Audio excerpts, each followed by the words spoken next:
ఎవరినన్నా అమ్మాయిలని నీకు ఎట్లాంటి వాడు కావాలి, రాముడు కావాలా కృష్ణుడు లాంటి వాడు కావాలా అంటే నాకు రాముడు లాంటి వాడే కావాలని అంటారు. కృష్ణుడు అంటే ఇట్లా రాసలీలలో అన్నట్టు ఒక ఇమేజ్ వస్తుంది. కృష్ణుడిని ఎందుకు అట్లా చెప్పినారు, దాని ఇన్నర్ మీనింగ్ ఏంటి? ఈ షార్ట్ టైంలో చాలా ఎక్కువ ఇన్ఫర్మేషన్ కోసం లేజీ మసిల్ షార్ట్స్ ఛానల్ ని సబ్స్క్రైబ్ చేసుకోండి. క్యాజువల్ గా ఎవరినన్నా అమ్మాయిలని నీకు ఎట్లాంటి వాడు కావాలి, ఎట్లాంటి అబ్బాయి కావాలి అని అన్నాడు అనుకోండి, రాముడు కావాలా కృష్ణుడు లాంటి వాడు కావాలా అంటే నాకు రాముడు లాంటి వాడే కావాలని అంటారు. ఎందుకు? రాముడు అంటే రాముడికి సీత అంటే చాలా ప్రేమ, లాయల్గా ఉంటారు, అది ఇది. బట్ కృష్ణుడు వద్దనుకుంటారు. ఎందుకు?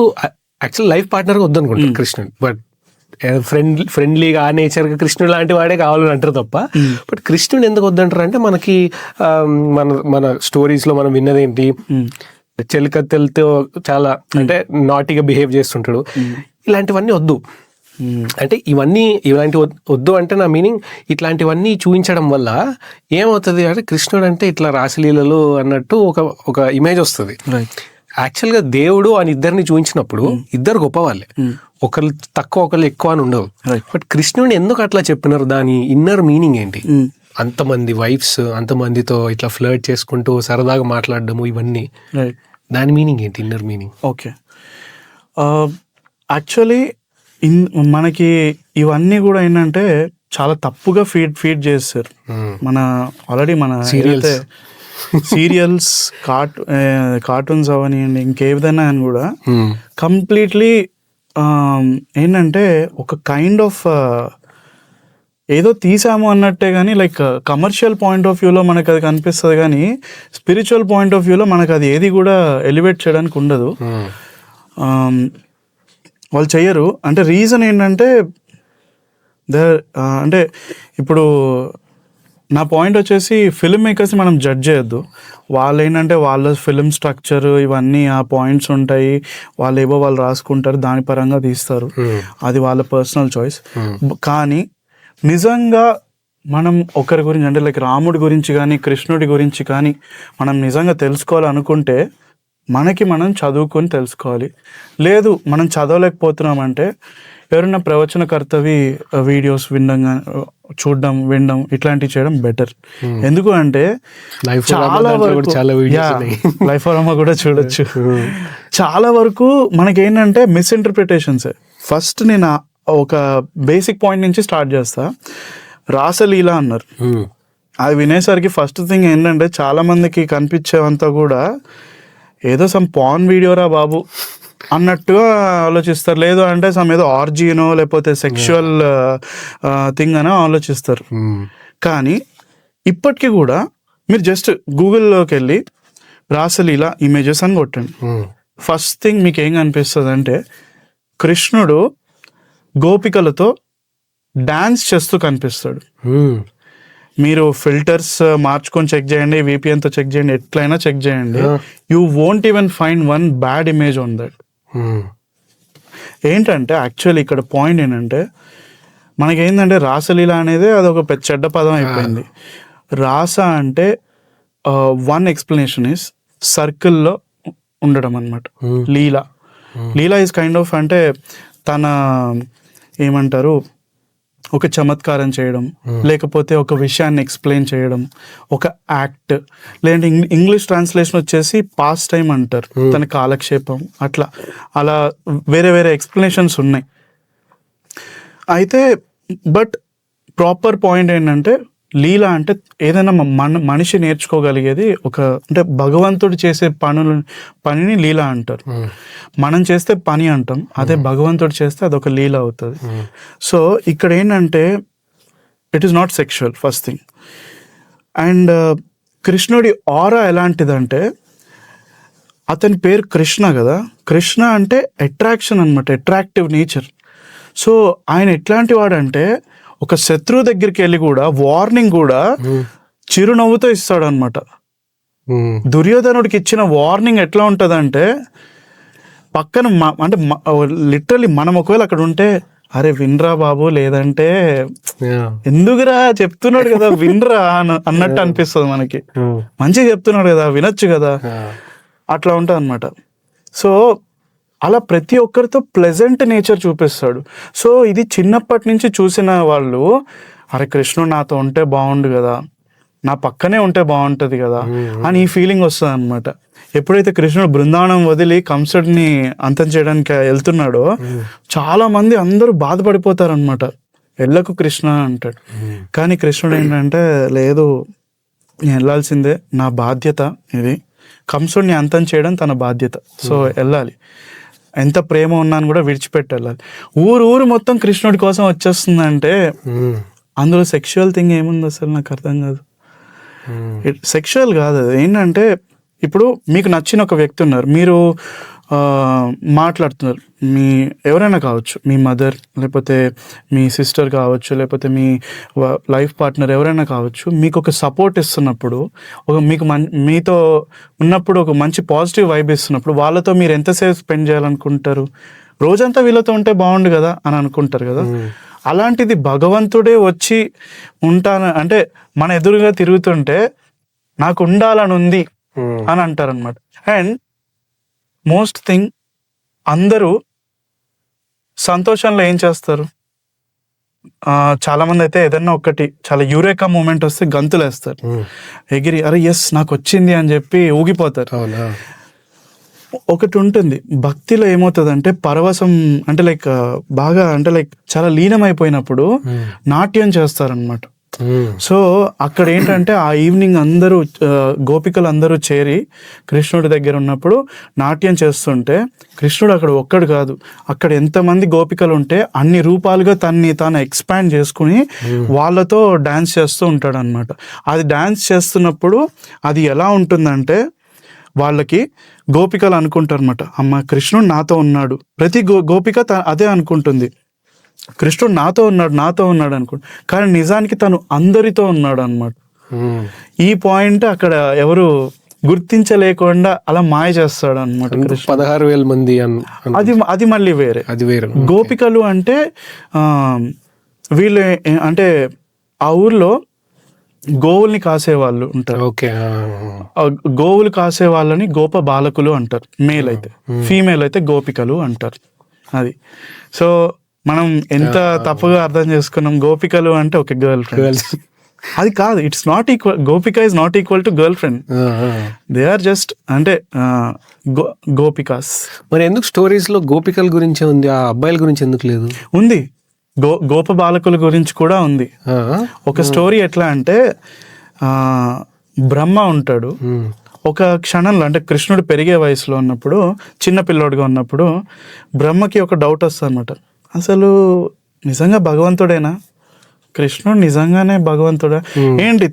తను దగ్గరుండి దేవకి దగ్గరికి వచ్చి, చెరసాల్లో ఉన్నప్పుడు దేవకి దగ్గరికి వచ్చి, అమ్మ దేవకి నీ గర్భంలో పరమాత్ముడు వస్తున్నాడమ్మా, మేమంతా దగ్గరుండి చూసుకుంటాం ఆయన్ని అని చెప్పి అట్లా చాలా స్తుతిస్తారు. అంత చేసిన బ్రహ్మకి ఒక క్షణం డౌట్ వచ్చేస్తుంది అనమాట, నిజంగా కృష్ణుడేనా అని అనుకుంటాడు. సరే ఒక టెస్ట్ చేద్దామని చెప్పి ఏం చేస్తాడంటే అక్కడ తన ఫ్రెండ్స్ ఎవరైతే గోప బాలకులు ఉంటారో వాళ్ళందరినీ ఒకరోజు దారి మళ్లించేస్తాడు. గోవుల్ని, దూడల్ని, ఆ గోప బాలకులు అందరినీ దారి మళ్లించేసి ఒక గుహలో బంధించేస్తాడు. బంధించేస్తే అలా 1 సంవత్సరం పాటు ఎంతో టైం గడిచిపోతుంది. బ్రహ్మకి జస్ట్ ఒక ఎంతో గంటనో లేకపోతే 1 minute అంత టైం పడుతుంది, చాలా తక్కువ ఫ్రాక్షన్ ఆఫ్ టైం అంటే టైం డైలేషన్ ఎఫెక్ట్ అంటారు కదా, దాని పరంగా బ్రహ్మకి ఎక్కువ టైం ఏం పట్టదు అనమాట. అలాంటిది అప్పుడు ఏం చేయాలరా అని చెప్పి కృష్ణుడు ఏమి కంగారు పడ్డు, సింపుల్ గా తనని తాను మిగతా ఎవరెవరైతే మిస్ అయ్యారో వాళ్ళందరిలాగా, ఆ అబ్బాయిల అందరిలాగా ఎక్స్పాండ్ చేసుకుంటాడు, అన్ని రూపాల్లోకి మార్చుకొని తన రూపాన్ని, ఇప్పుడు సపోజ్ రోహిత్ ఉన్నాడు, రోహిత్ లాగా మారిపోతాడు, ఇంకొకరు ఎవరో ఉన్నారు వాళ్ళలాగా మారిపోతాడు, ఒక ఆవు ఉంది ఆవులాగా మారిపోతాడు, ఆ దూడలాగా మారిపోతాడు. అలా ఉండి ఆ సంవత్సర కాలం అంతా అక్కడ గడిపేస్తాడు అనమాట. గడిపేశాక అప్పుడు బ్రహ్మకి తర్వాత దిగొచ్చి అంటాడు, అరే నాదే తప్పు, నేను అనవసరంగా ఇట్లా తప్పుపడ్డా అనుకున్నాను అని చెప్పి వచ్చి క్షమాపణ చెప్పి వాళ్ళందరినీ తిరిగి పంపించేస్తాడు. వాళ్ళకి ఏమి అంటే ఈ గోప బాలకులు ఏవి కూడా వాళ్ళకి అక్కడ స్టక్ అయిపోయామని కానీ, లేకపోతే ఇక్కడ వాళ్ళకంతా కూడా ఎలా ఉంటుందంటే కొన్ని క్షణాలే గడిచాయన్న ఫీలింగ్లో ఉంటారనమాట. సో అట్లా మాయ చేసి మళ్ళీ వాళ్ళని తిరిగి వాళ్ళ లైఫ్స్లోకి పంపించేస్తాడు కృష్ణుడు. సో ఇట్లా కపుల్ ఆఫ్ ఇన్సిడెంట్స్ ఉంటాయి గోపబాలకులతో.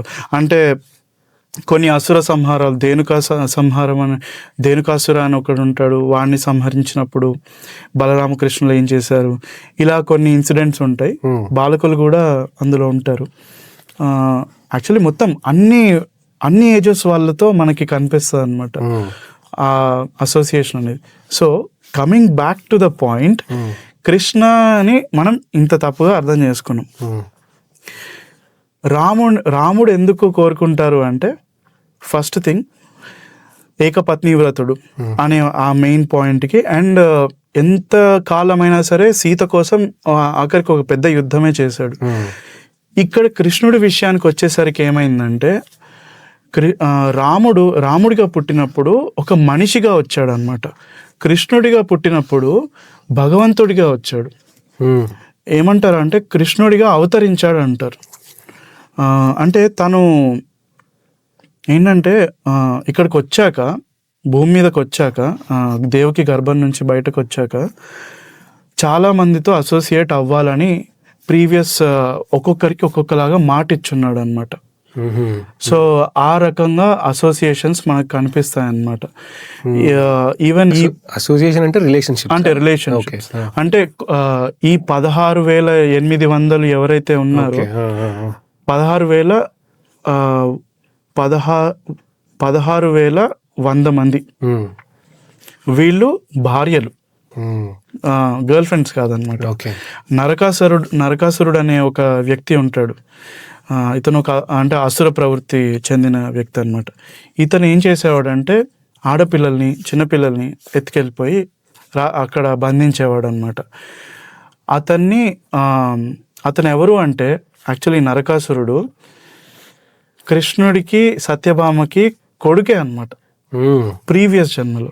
ఎప్పుడు వరాహమూర్తికి లక్ష్మీదేవికి పుట్టిన సంతానంగా చెప్తారు.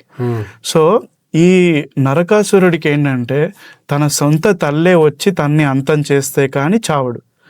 సో కృష్ణుడు సత్యభామని వెంట పెట్టుకుని అక్కడ దాకా వెళ్ళి, ఎందుకంటే ద్వాపర యుగంలో పద్మావతి అదే భూదేవికి పుట్టిన సంతానం నరకాసురుడు. సో ఈ భూదేవికి అంటే ఈ భూదేవి చేతుల్లో చస్తే కానీ భూదేవి చేతుల్లో మాత్రమే అంతమవుతాడు ఈ నరకాసురుడు. సో ద్వాపర యుగంలో ఈవిడ సత్యభామాదేవి భూదేవి సత్యభామాదేవిగా పుడుతుంది. సో ఇప్పుడు కృష్ణుడు సత్యభామాదేవిని వెంట పెట్టుకొని తీసుకెళ్ళి ఫస్ట్ ఏంటంటే నా వల్ల కాదు అంటే తను యుద్ధం చేసి మూర్చపోయినట్టు చేస్తాడు, నాటకం ఆడతాడు అన్నమాట. అప్పుడు అదేంటి నా స్వామి ఎట్లా పడిపోయారని చెప్పి, నువ్వు ఉండు నేను పట్టుకుంటా విల్లు అని చెప్పి ఇలా చూస్తూ ఉంటాడు అనమాట కృష్ణుడు. అరే ఎంత అందంగా దానికి ఒక మంచి వర్ణన ఉంటుంది, అంటే ఒక విల్లు పట్టుకున్న ఆవిడ ఎంత బాగుందని చెప్పి కృష్ణుడు ఒక వర్ణిస్తాడు అనమాట. అప్పుడు ఆ మూమెంట్లో నరకాసురుడు అంతమవుతాడు సత్యభామాదేవి ద్వారా. అంతమయ్యాక అక్కడ చెరసాలలో 16,100 మంది అక్కడ ఇంకా బందీలుగా ఉంటారు, అమ్మాయిలు. వీళ్ళంతా రాకుమారులు అన్నమాట, ఎన్నో వివిధ ప్రాంతాలకు చెందిన రాకుమారులు. ఇప్పుడు వీళ్ళు ఇంటికి వెళ్తే మాట వస్తుంది, అంటే లైక్ ఎక్కడో ఎవరో ఇంట్లో ఉన్నారు, ఇప్పుడు ఏంటి కామన్గా వచ్చేది అది, అంతే కదా. సో ఏం చెయ్యాలి అని ఆలోచిస్తుండగా వాళ్ళందరూ ఇదే అంటారు, మాకు ఎక్కడికి వెళ్ళడానికి ఏమీ లేదు, మమ్మల్ని కాపాడింది నువ్వే కాబట్టి నువ్వే మమ్మల్ని ఏలుకో అంటే 16,100 రూపాలుగా తనని తాను ఎక్స్పాండ్ చేసుకుని ఒక్కొక్క అంతఃపురంతో ఒక్కొక్క రాణితో ఉంటాడు. అంతేగాని ఎవరైతే ఈ వెస్టర్నర్స్ అనే ఒక పాయింట్ లాగా, ఫస్ట్ థింగ్ ఏంటంటే చాలా మందికి కృష్ణుడు అంటే ఒక సెక్షువల్ పర్స్పెక్టివే కానీ స్పిరిచువల్గా అతన్ని అర్థం చేసుకోవడం ఆపేశారు చాలా మంది. ఇది తెలుసుకుంటే మీరు అన్నట్టు ఆ పర్స్పెక్టివ్ మారి ఎవరైతే వాళ్ళు అనుకుంటున్నారో నాకు కృష్ణుడి లాంటి భర్త కావాలి అంటాడు. ఎందుకంటే కృష్ణుడిలో ఒక గొప్ప గుణం ఏంటంటే తను యుద్ధం చేయగలడు, తను తలుచుకుంటే చిటికలో ఇట్లా ఎవరినైనా మార్చగలడు, తన దగ్గర యోగమాయ అనే శక్తి ఉంది. కానీ ఫ్రీ విల్ అంటే నా నిర్ణయం నేను తీసుకుంటాను అనేది మనిషికి ఉండాలి కదా. దానికి రెస్పెక్ట్ ఇచ్చి నువ్వు యుద్ధం చెయ్యి, నేను నీకు గైడ్లా ఉంటాను, నువ్వు ఏమైనా చెయ్యి, నేను నిన్ను కాపాడుకుంటాను, నన్ను నమ్ముకో, నేనున్నానని తెలుసుకో, నేను నీ వెంట ఉంటాను అని నడుస్తాడు. దట్ ఈస్ కృష్ణ అసలు.